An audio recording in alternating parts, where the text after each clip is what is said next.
പ്രതിപക്ഷത്തെ ഭയപ്പെടുത്താനോ എന്നാണ് ചോദ്യം. ആന്റോ അഗസ്റ്റിൻ, തിടുക്കപ്പെട്ടാണ് ഈ ബില്ല് കൊണ്ടുവരുന്നത്, വളരെ തിടുക്കപ്പെട്ടാണ്. എന്നിട്ടും ആ ഒരു തരത്തിലും കീഴടങ്ങാതെ അതിന്നിപ്പോൾ ജോയിന്റ് പാർലമെന്ററി കമ്മിറ്റിക്ക് വിട്ട് ഇന്നത്തെ ദിവസം മുഴുവൻ വോട്ട് ചോർച്ചയിൽ നിന്ന് മാറ്റി നിർത്തിയിരിക്കുകയാണ് കേന്ദ്രം. പ്രതിപക്ഷത്തെ ഭയപ്പെടുത്താനോ?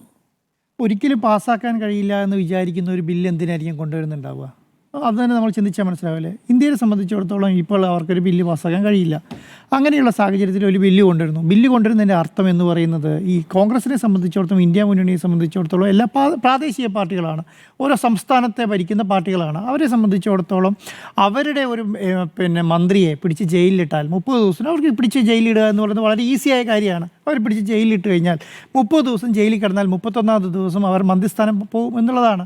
ഒരു പാർട്ടി അസ്ഥിരപ്പെടുത്താൻ ഇത് കൂടുതലൊന്നും വേണമെന്നില്ല. കാരണം അത് നമ്മൾ കേജ്രിവാളിൻ്റെ കാര്യത്തിൽ കണ്ടതാണ്, ഹേമന്ത് സോറൻ്റെ കാര്യത്തിൽ കണ്ടതാണ്, പല നേതാക്കന്മാരുടെ കാര്യത്തിൽ നമ്മൾ കണ്ടത്. ആ പാർട്ടി ഇല്ലാതെ ആ നേതാവും ഇല്ലാതായി പോവുകയാണ്. അങ്ങനെ ചെയ്യുന്ന ഒരു സംവിധാനത്തിന് വേണ്ടിയിട്ട് മാത്രം ഭീഷണിപ്പെടുത്തുക എന്നുള്ള ഒറ്റ ലക്ഷ്യം മാത്രമേ ഇപ്പം BJPയുടെ മുന്നിലുള്ളൂ. അല്ലാതെ വേറെ ഒന്നും അതിനകത്തില്ല. അതുകൊണ്ടാണ് ഒരിക്കലും ചർച്ച ചെയ്യാൻ ഒരിക്കലും പാസ്സാക്കാൻ പറ്റില്ലാത്ത ഒരു ബില്ല് മുന്നോട്ട് വെക്കുന്നത്. അല്ലെങ്കിൽ ഇപ്പോൾ അത് കൊണ്ടുവരേണ്ട കാര്യമില്ല എന്നുള്ളതാണ്. പിന്നെ നിങ്ങൾ നേരത്തെ പറഞ്ഞാൽ വോട്ട് ചോരിയും ഈ കള്ളവോട്ടുമാണ്, വോട്ട് ചോരിയാണ് ഇന്ത്യ ഇപ്പോൾ ചർച്ച ചെയ്തുകൊണ്ടിരിക്കുന്നത്. പ്രതിപക്ഷ പാർട്ടികൾ പണ്ടത്തെ കഴിഞ്ഞ 9 വർഷം അല്ലെങ്കിൽ 10 വർഷം ഭരണത്തിലിരുന്ന പോലെ അല്ല ഇപ്പോൾ ഇരിക്കുന്ന, അധികാരത്തിനെതിരെ ശബ്ദിച്ചതുപോലെ അല്ല ഇപ്പോൾ ശബ്ദിച്ചുകൊണ്ടിരിക്കുന്നത്. പ്രതിപക്ഷ പാർട്ടികൾ വളരെ ശക്തമായ രീതിയിൽ ഭരണത്തിനെതിരെ ശബ്ദിച്ചുകൊണ്ടിരിക്കുകയാണ്, BJPക്കെതിരെ ശബ്ദിച്ചുകൊണ്ടിരിക്കുകയാണ്. കാരണം ഒരു രാഷ്ട്രീയ പാർട്ടി 3ാം ടേമിൽ വന്ന് ഭരണം തുടരുന്ന ആദ്യത്തെ വർഷം തന്നെ വളരെ ശക്തമായ രീതിയിൽ പ്രതിപക്ഷത്തിൻ്റെ പ്രഹരമേൽക്കുകയാണ്. അങ്ങനെയില്ല. കാരണം ഒരു 2-3 വർഷം കഴിഞ്ഞ് അവരുടെ ഒരു സംവിധാനമൊക്കെ കഴിഞ്ഞ് ഒരു ഇലക്ഷനോട് അടുക്കുന്ന സമയത്താണ് സത്യം പറഞ്ഞാൽ അങ്ങനെ ഒരു ശക്തമായ രീതിയിൽ കേന്ദ്ര സർക്കാരിനെതിരെ ഒരു അറ്റാക്ക് വരിക. ഇപ്പം അങ്ങനെയല്ല, പ്രതിപക്ഷ പാർട്ടികൾ ഒറ്റക്കെട്ടായി നിൽക്കുകയാണ്. എങ്ങനെയാണ്? ഒരു പ്രതിപക്ഷ പാർട്ടീനെ കൂട്ടാൻ കഴിഞ്ഞില്ല കേട്ടോ. ഈ NDAൻ്റെ ഘടകകക്ഷിയുടെ കൂടെ 2 ഘടകകക്ഷി മാത്രമേ ഉള്ളൂ ഇപ്പോൾ അവരെ കൂടെ ഉള്ളത്. വേറൊരു പ്രധാനപ്പെട്ട ഒരു കക്ഷിയും കൂട്ടാൻ പറ്റും, ഭരണം ഉണ്ടായിട്ട് പോലും എന്നുള്ളതാണ്. കാരണം അതിൻ്റെ അർത്ഥം എന്താ? അതിനർത്ഥം എന്ന് പറയുന്നത് പ്രതിപക്ഷ പാർട്ടികൾക്കും ഈ പറയുന്ന ചെറുകിട പാർട്ടികൾക്കെല്ലാം മനസ്സിലായി BJPയുടെ കയ്യിലിരിപ്പ് എന്താണെന്നും എങ്ങനെയാണ് അവർ ചെയ്യാൻ ഉദ്ദേശിക്കുന്നത്. അതുകൊണ്ട് ഒരാൾ പോലും അവരോട് കൂടുന്നില്ല എന്നുള്ളതാണ്. അപ്പം ബാക്കിയുള്ള പാർട്ടികളുടെ ഉദ്ദേശം എന്ന് പറയുന്നത് BJPയെ അടുത്ത തെരഞ്ഞെടുപ്പിൽ 2031 തെരഞ്ഞെടുപ്പിൽ പോലും എന്തെരുത് അധികാരത്തിൽ കൊണ്ടുവരുന്നുള്ള ഉത്തമ ബോധ്യത്തോടു കൂടിയിട്ടാണ് അവർ ഇലക്ഷന് പോകുന്നത്. അപ്പോൾ അങ്ങനെ ഒരു പാറ്റേൺ 1ാമത്തെ വർഷം തന്നെ വരുമ്പോൾ നിങ്ങൾ മനസ്സിലാക്കേണ്ട കാര്യം, ഇതിനെ ശക്തമായി പ്രതിരോധിക്കാനുള്ള ഉത്തരവാദിത്തം ഏറ്റെടുത്ത് അമിത്ഷാ തന്നെ മുന്നോട്ട് ഇറങ്ങുകയാണ്. അമിത്ഷായാണ് എപ്പോഴും ഇതിൻ്റെ ഒരു ചരട് വലിച്ചുകൊണ്ടിരിക്കുന്ന ആൾ. കാരണം BJP അധികാരത്തിൽ കൊണ്ടുവരുന്നതിൻ്റെ ഒരു ചാണക്യ തന്ത്രം ഉപയോഗിക്കുന്ന ആൾ അമിത്ഷായാണ്. അപ്പോൾ അദ്ദേഹത്തിന് തന്നെ അറിയാം ഈ പോക്ക് പോയാൽ ശരിയാവില്ല, ഇങ്ങനെ പോയാൽ ശരിയാവില്ല. അപ്പം അതിനനുസരിച്ച് ഞങ്ങൾ ഏതറ്റം വരെയും പോകും. ഞങ്ങൾ ഈ പറയുന്ന ചെറുകിട പാർട്ടികളായി നിങ്ങളെല്ലാം മനസ്സിലാക്കിക്കോ, ഞങ്ങൾ ഏതറ്റം വരെയും പോകും എന്ന് മനസ്സിലാക്കുന്നതിന് വേണ്ടിയിട്ടുള്ള വലിയ രീതിയിലുള്ള തന്ത്രമാണെന്ന് മുന്നോട്ട് വെച്ചിരിക്കുന്നത്. അത് ഇന്ന് എന്തുകൊണ്ട് ഉപയോഗിച്ചു എന്ന് ചോദിച്ചാൽ ഈ 2 കാര്യങ്ങളാണ്: വോട്ട് ചോരിയും ഈ പറഞ്ഞ കള്ളവോട്ട് ആരോപണം, അല്ലെങ്കിൽ ഈ പറയുന്ന ചർച്ചകൾ മുന്നോട്ട് കൊണ്ടുപോകാതിരിക്കാൻ വേണ്ടിയിട്ടാണ്. ഒരു ദിവസം അവർക്കിത് ചർച്ച ചെയ്യാതിരിക്കാൻ വേണ്ടിയിട്ടുള്ള സംവിധാനമാക്കി. അതുകൊണ്ടാണ് ഇത് അവരുടെ കയ്യിലുള്ളതാണ് കേട്ടോ. ഇങ്ങനെ കുറേ അസ്ത്രങ്ങൾ ഇവർ ഓൾറെഡി എടുത്തു വെച്ചിട്ടുണ്ട് എന്തിനാ ആവശ്യങ്ങൾക്ക് ഉപയോഗിക്കാൻ വേണ്ടിയിട്ട്. പെട്ടെന്ന് ഇന്നലെ രാത്രി തന്നെ തീരുമാനിച്ചു ഒരിടത്ത് ഇന്നങ്ങ് പ്രയോഗിക്കുകയാണ്. അങ്ങനെ കുറേ എണ്ണം ഉണ്ടാക്കി വെച്ചിട്ടുണ്ടാവും. ഇനി അത് നമുക്ക് കുറച്ച് നാൾ കഴിയുമ്പോൾ അങ്ങോട്ട് കാണുകയും ചെയ്യാം. അപ്പോൾ ഇന്ത്യയെ സംബന്ധിച്ചിടത്തോളം ഒരു ഇന്ത്യയിലെ സർക്കാരിനെതിരെ, മോഡി സർക്കാരിനെതിരെ, കേന്ദ്ര ഗവൺമെൻറ്റിനെതിരെ പ്രതിപക്ഷ പാർട്ടികൾ ശബ്ദിക്കാൻ പാടില്ല, മാധ്യമങ്ങൾ ശബ്ദിക്കാൻ പാടില്ല. ഇന്നലെ നമ്മൾ ചർച്ച ചെയ്ത മാധ്യമങ്ങൾ ചർച്ച ചെയ്ത് അവരുടെ പേരിൽ കേസെടുക്കും. ഒന്നും ചെയ്യല്ല. ഏത് കുറ്റം? രാജ്യദ്രോഹ കുറ്റം കേസെടുത്ത് ജയിലിലടയ്ക്കും.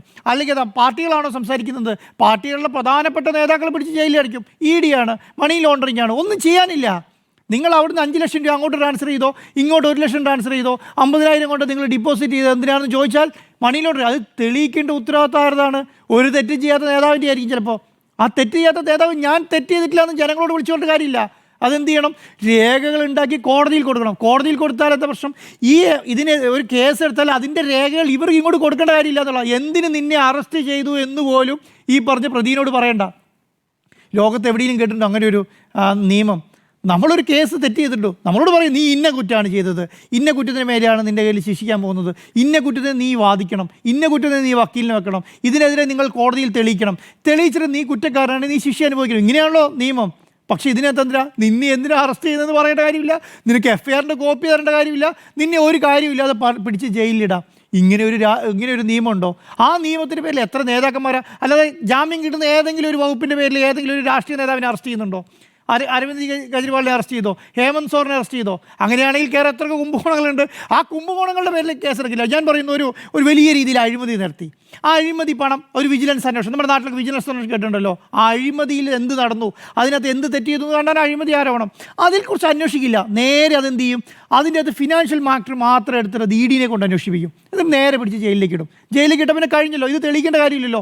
നല്ല ഇൻറ്റൻഷനോടുകൂടി ചില നേതാക്കന്മാർ നല്ല ഇൻറ്റൻഷനോടുകൂടി ചെയ്യും. ചില സ്ഥലങ്ങൾ വലിയ രീതിയിൽ വികസനത്തിന് വേണ്ടിയിട്ട് വലിയ രീതിയിൽ ഇൻവെസ്റ്റ്മെൻറ്റ് വരുന്ന വികസനങ്ങളായിരിക്കുമല്ലോ.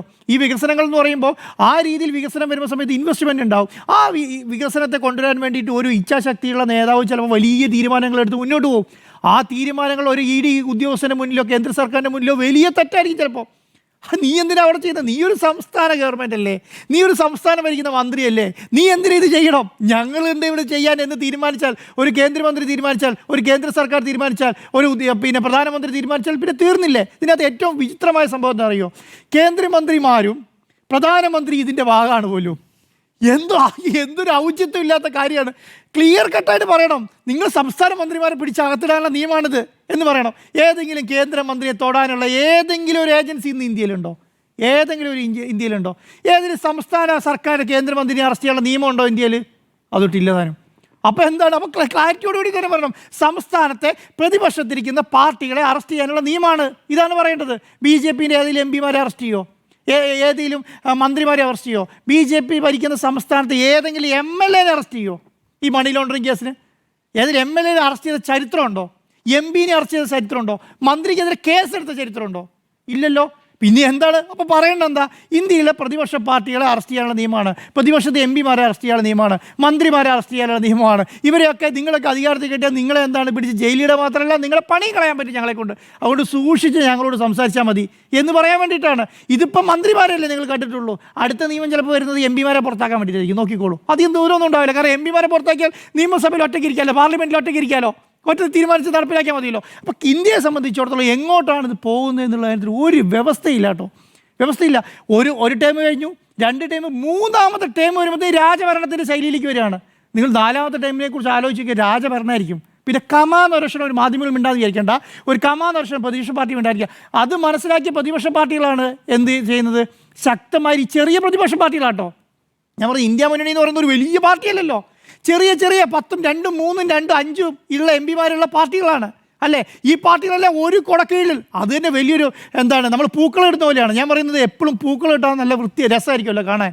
മനസ്സിലായോ? അതിന് ഒരു ഭാഗം പോയിട്ടുണ്ടെങ്കിൽ മോശക്കാരായിരിക്കും. പക്ഷേ ഈ പൂക്കളെ കാണുമ്പോൾ പല സ്ഥലത്തു നിന്നുള്ള ആൾക്കാർ വേണം. ശരിക്കും ഇന്ത്യയിൽ ഇപ്പോൾ എങ്ങനെയാണ് സംഭവം എന്നറിയോ? ഇന്ത്യയിൽ ജനാധിപത്യം നടക്കുന്ന സ്ഥലം എന്ന് പറയുന്നത് ഞാൻ നോക്കുന്നത് പ്രതിപക്ഷ പാർട്ടികളിലാണ്. ഭരണപക്ഷ പാർട്ടിയുടെ ജനാധിപത്യമില്ല കേട്ടോ, പ്രതിപക്ഷ പാർട്ടി. കാരണം ഇവരിതിനെ ഒരു കോസിന് വേണ്ടിയിട്ട്, ഒരു തെറ്റിന് വേണ്ടിയിട്ട് ഒന്നിച്ച് നിൽക്കുന്നുണ്ടല്ലോ. ഏത് രാഷ്ട്രീയ ആയിക്കോട്ടെ, ഇപ്പോൾ കമ്മ്യൂണിസ്റ്റ് ആയിക്കോട്ടെ, DMK ആയിക്കോട്ടെ, കോൺഗ്രസ് ആയിക്കോട്ടെ, തൃണമൂൽ കോൺഗ്രസ് ആയിക്കോട്ടെ, ഇവരെല്ലാം ഒറ്റയടിക്കുന്നതിന് ഒരു തെറ്റിന് വേണ്ടി ഒറ്റയ്ക്ക് നിൽക്കുകയാണ്. ആ ഒറ്റയ്ക്ക് എല്ലാവരും കൂടെ പോരാടിക്കൊണ്ടിരിക്കുകയാണ്. ആ തെറ്റിന് വേണ്ടി പോരാടുന്നതിൻ്റെ ശൈലി എന്ന് പറയുന്നത് ഒരു ഐക്യം വന്നു എന്നുള്ളതാണ്. അങ്ങനെ ഒരു ഐക്യം ഇന്ത്യയിൽ ഉണ്ടായിരുന്നു. ആർക്കെതിരെയാണെന്നറിയോ? ബ്രിട്ടീഷുകാർക്കെതിരെയാണ്. ബ്രിട്ടീഷുകാർക്കെതിരെ എങ്ങനെ ഐക്യം വന്നിട്ടുള്ളത്? അതുപോലെയുള്ള ഐക്യം ഇവിടെ കാണുന്നുണ്ടെന്നുള്ളതാണ്. അപ്പോൾ ഞാൻ വിചാരിക്കുന്നത് ഇത് ശക്തമായ പ്രതികരണം ഇനിയുണ്ടാവും. ഇങ്ങനെയുള്ള സാധനങ്ങൾ ഭരണപക്ഷം കൊണ്ടുവരണം. എന്നാൽ മാത്രമേ ഇവരെല്ലാം കൂടി ഒറ്റക്കെട്ടായി നിന്നിട്ട് ഇതിനെ പ്രതിരോധിക്കുകയുള്ളൂ. അങ്ങനെ പ്രതിരോധിക്കുന്നതോട് കൂടിയിട്ടാണ് ചില വിനാശകാല വിപരീത ബുദ്ധി കേട്ടിട്ടില്ലേ, അതിൻ്റെ അവസ്ഥയിലേക്കാണ് പോകുന്നുള്ളത് എൻ്റെ അഭിപ്രായം.